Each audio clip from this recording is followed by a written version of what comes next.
inkolo thethayo kaThixo ishumi abili anesithathu inkolo thethayo wesibili afundeka ngolu simfumene lo elulahlekisa ihlala Inkosi engibawo Inkosi ehlala emazulwini Inkosi enamandla amakhulu ayisikelela ukufunda kwezwayo okudebeni naphakade amen ubonga amaxesha Nezibaza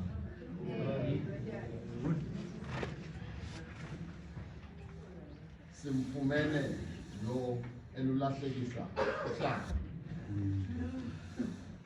ivangeli okubhalwa Luka ithi incwadi yami ebendiyifundile uLuka lo ligama elinqunyiweyo igama elipheleleyo uLucanas kodwa laze lanqunulwa languLuka indawo awazalelwa kuyo iAntiochwe kwelizwe laseSyria. Okay. Kuthiwa ke ixesha wayibhala ngalo yayingu-56 uyotsho ku-58 CE. Lixesha elalibhalwa ngayo le ncwadi. Kuwaye uLuka nguye omvezayo kuba abanye abavangeli abamvezi ngohlobo bamveza ngayo phambi koPilato. Kuba ibili ixesha langoku besothi high court le akuyo ngokuYesu. Kuba uyihambile inkundla yokuqala wangena kwinkundla yesibini.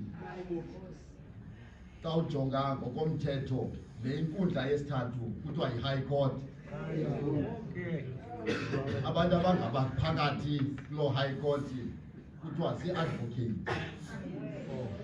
Akangeni umntu engeyongo advocate kwi-high court. Iilawyer ziphelela kwiikoti ezingezantsi.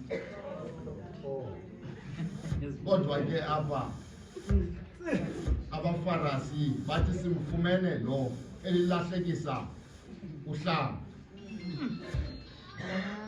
Ufumaniseka into yokuba babuthelana emveni bebuthelene bona abafarisi besondela kuye kunye namaHerode.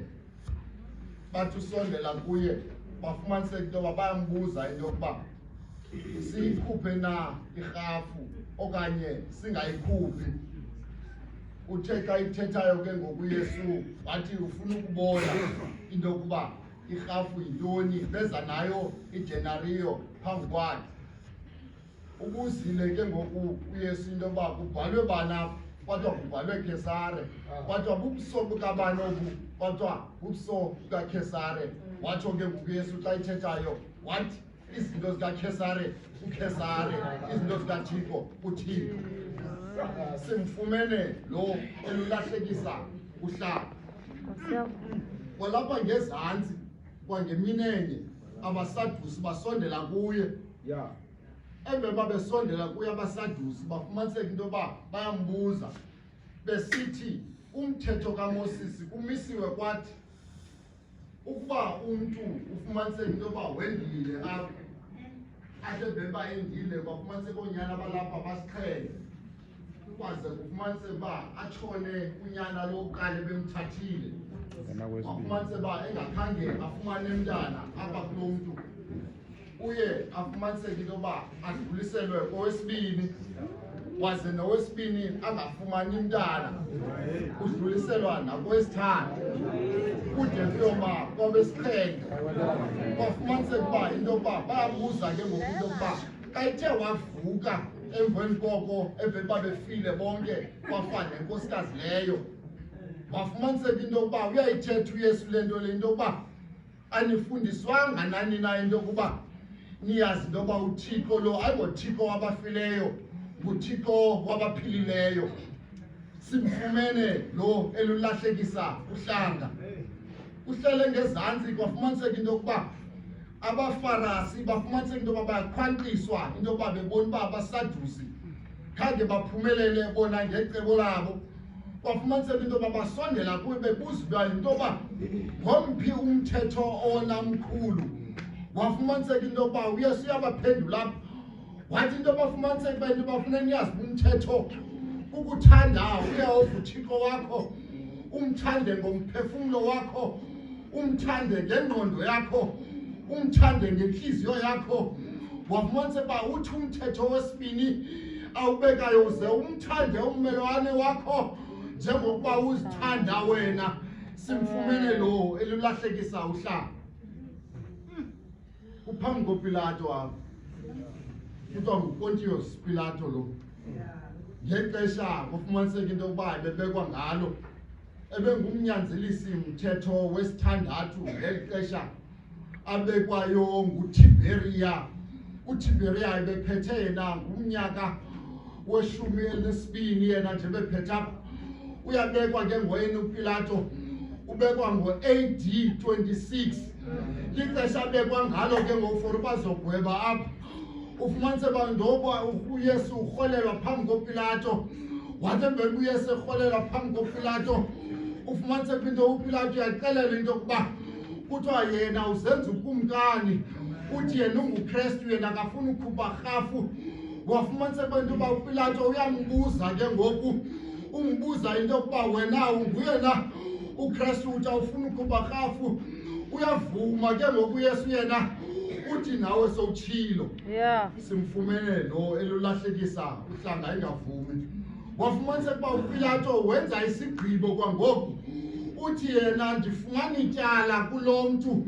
Kwafumaniseka into yokuba yonke indlu iyanqakama. Yathi emveni uba indlu inqakama yafumaniseka into yokuba kuthiwa lo mntu ubhanqa abantu lo, njeba ebhanqa abantu uyafundisa. Efundisa efumaniseka into yokuba ufundisa ade ayoma kwelaseGalili.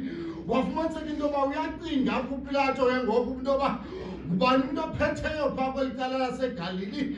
Wafumaniseka uba apha engqondweni yakhe kuvela into yokuba kuphethe uHerode. Wafumaniseka into yokuba ngelo xesha uHerode wayifumaniseka uba yena wayekulo ilizwe laseYerusalem. Wafumaniseka ngoku uPilato uhambe umthumela kuHerode. Simfumene lo elulahlekisa abantu ngoKristu Nkosi yethu.